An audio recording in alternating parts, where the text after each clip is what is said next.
रामदास कदमांची वक्तव्ये म्हणजे बाळासाहेबांशी बेईमानी।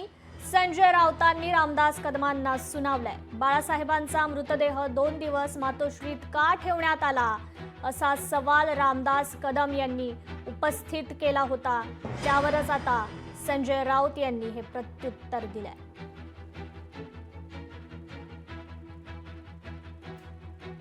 शिवसेना प्रमुखांच्या वती उपचार करणारे डॉक्टर आहेत।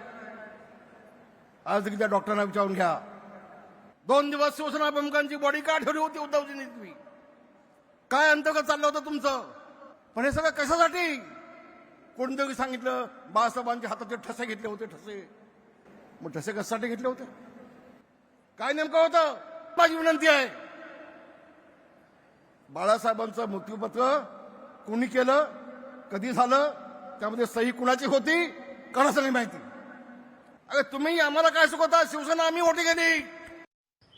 आम्ही मातोश्रीवरती होतो, बाळासाहेबांच्या पूर्ण आजारपणामध्ये आम्ही तिथे होतो, शेवटपर्यंत होतो, आम्हाला माहिती आहे। आता ह्यांच्या तोंडामध्ये कोणी जर शेण कोंबला असेल भीतीपोटी आणि ते आता उगाळत असेल, ते तुम्ही काय करणार? शिवसेना प्रमुखांना जाऊन 1 दशक लोक, शिवसेना प्रमुखांना 100 वर्ष आता होत आहेत आणि अशा प्रकारची वक्तव्य करणं हा ज्या शिवसेनेनं तुम्हाला आम्हाला मोठं केलं, मी म्हणत नाही तुम्हाला आम्हाला मोठं केलं, ज्या बाळासाहेब ठाकरेंनी, त्यांच्याशी बेमाने अशा प्रकारचं वक्तव्य करत। तर या संदर्भात काही राजकीय प्रतिक्रियाही आलेल्या आहेत, त्या देखील पाहूया। खरंच आहे ना ते उद्धव ठाकरेंनी याचं उत्तर द्यावं।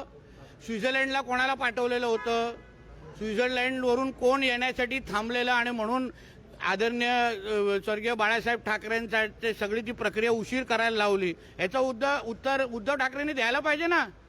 रामदास कदम साहेबांचा बाण अतिशय योग्य दिशेने चाललाय, याचं उत्तर दिलं पाहिजे।